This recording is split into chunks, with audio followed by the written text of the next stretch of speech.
वे राम को नहीं लाए थे, वे राम के नाम पर सत्ता लूटने आए थे। नाम इसलिए कि भीड़ जुटे, भीड़ इसलिए कि जय घोष उठे, जय घोष इसलिए कि रास्ते खुले और रास्ते सीधे सत्ता के सिंहासन तक पहुंच जाएं।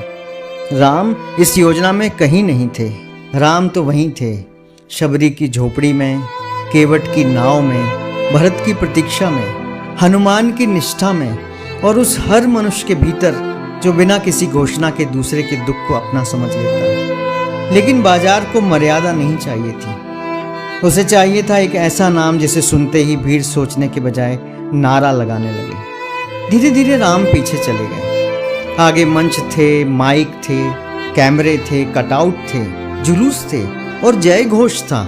इतना शोर कि राम की आवाज उसी में दब गई। कहा गया मंदिर बन गया। मैंने पूछा क्या मन भी बन गया? कहा गया दीप जल रहे हैं।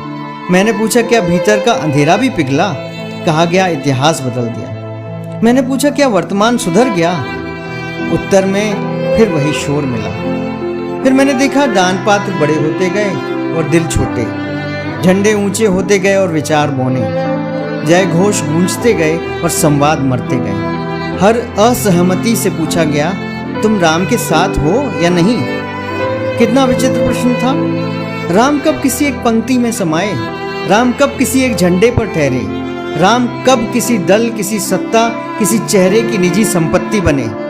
वे तो वन में भी राम थे, राजमहल में भी राम थे और सबसे अधिक राम तब थे जब उनके पास न सिंहासन था न मुकुट। मर्यादा कभी पत्थरों से नहीं बनती, मर्यादा मनुष्यों के आचरण से बनती है। मंदिर शिखरों से नहीं विश्वास से ऊंचे होते हैं और विश्वास डर में नहीं स्वतंत्र मन में जन्म लेता है। जब प्रश्न पूछना अपराध बन जाए तो समझ लेना उत्तर कमजोर पड़ चुके हैं। जब नारे तर्क पर भारी पड़ने लगे तो समझ लेना भीड़ बड़ी है, समाज नहीं।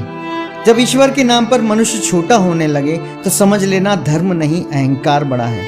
राम किसी चुनाव का वादा नहीं है, राम किसी भाषण की पंक्ति नहीं है, राम किसी प्रचार की रणनीति नहीं है। राम उस क्षण का नाम है जब शक्ति होते हुए भी मनुष्य न्याय चुनता है, जब प्रतिशोध संभव होते हुए भी वह क्षमा चुनता है, जब अधिकार होते हुए भी वह मर्यादा नहीं छोड़ता।